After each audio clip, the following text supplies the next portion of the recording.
I'm about to go to a gala, but in the midst of waiting for my ride, aka my brother in the Uber, I finished the last few pages of this book, and let me tell you,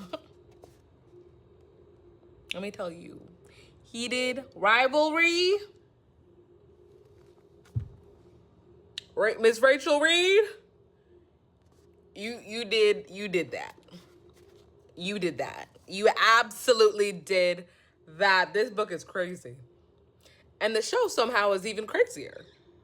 And this is one of the I think I'm not blended up here. Or maybe I was and I've just been sweating it off. So hot.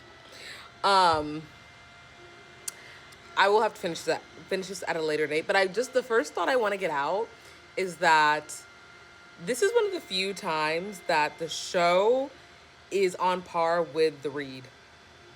The show is on par with the read. The show is on par with the read.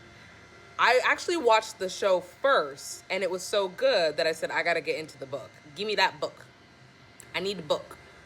Because I usually prefer reading the book before watching the film, movie, TV show adaptation. But this is one of the few times that I was like, wait, I think I might actually have enjoyed the experience of watching it first and then reading it better. Because there's something about the characters that just, you have like the image in your mind instead of having to make one up. And they did such a good job of casting, and some of the dialogue is bar for bar. Oh, 1 minute away. I gotta go. Okay, I'm gonna finish this later, and I'm gonna blend my forehead. All right, TTYL. Okay. Here to review Heated Rivalry by Rachel Reed. This is a romance, and I ate this book up in 10 days.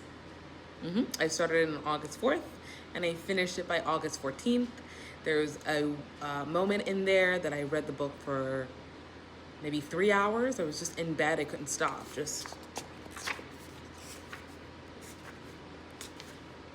You get my point. 10 out of 10.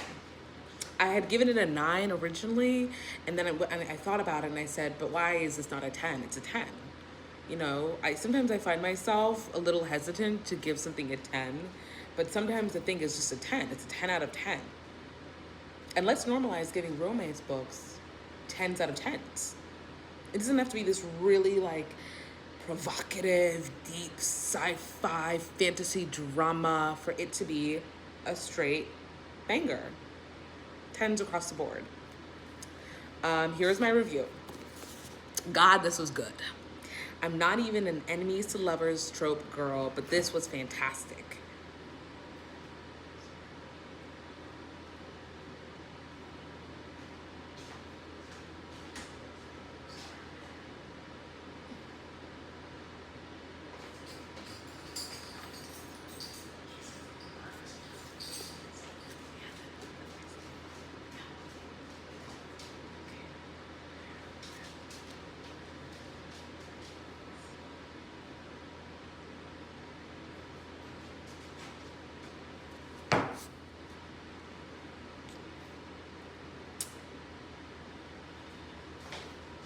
Taking a while to put your shoes on.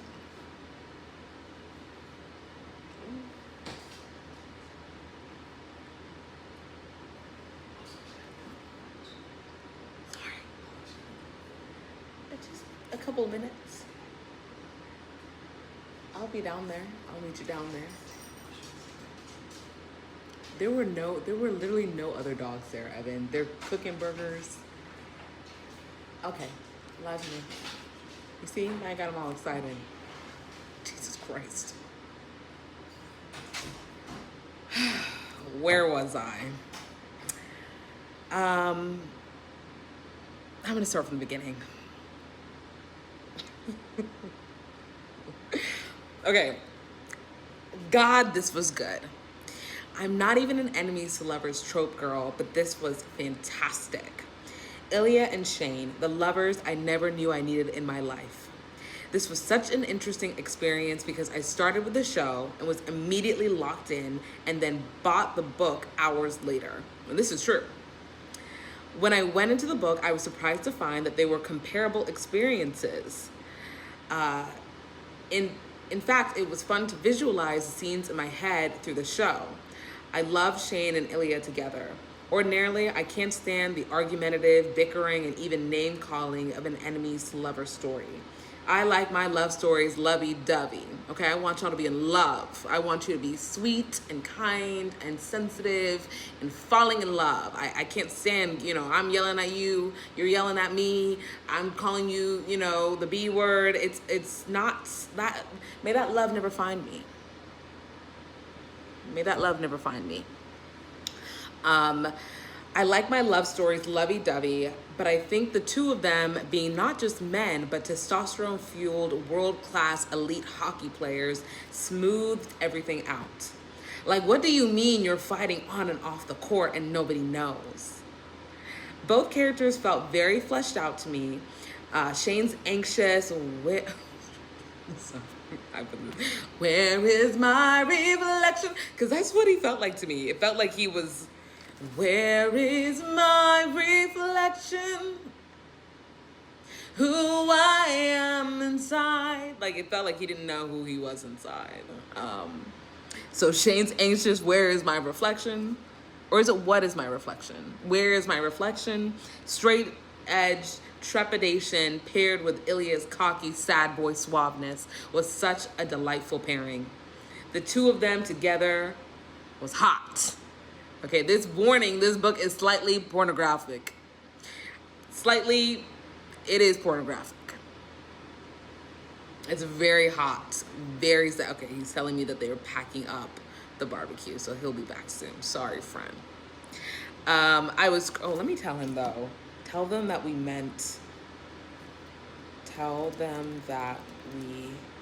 at least were going to come back, but had a meeting. Because there's a barbecue at our apartment complex, but we only made it there for 30 minutes, and I feel like now they think we only just went there to go eat the food.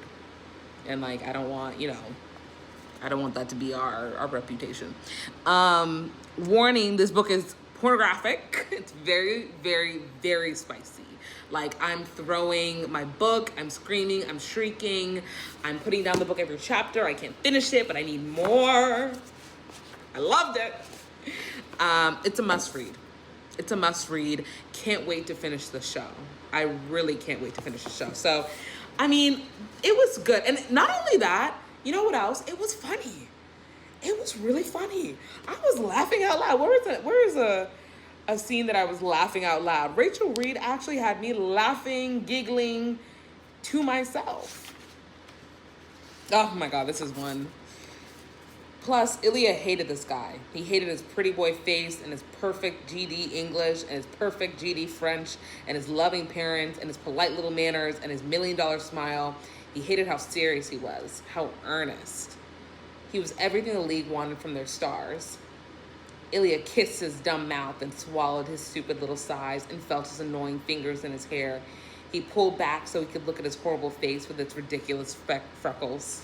Like, it's so much. There's another one.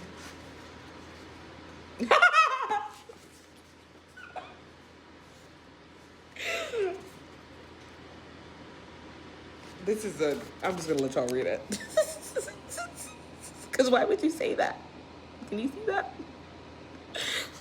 This really was gay. Literal LMFAO. This was a great book. It was a great book. And I think there's a second one, so I can't wait to read that.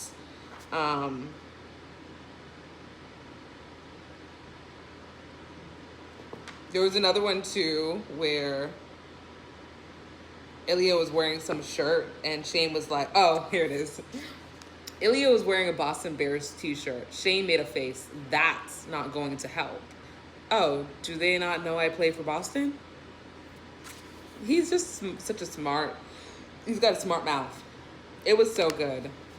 And it's funny because I saw people lining up for this book. at the National Book Festival when I went a couple of years ago, and I saw them. The line, when I tell you, around the block, and I honestly chalked it up to some like white girl fever. I was like, oh, it's like the Taylor Swift of books, or they were all white women.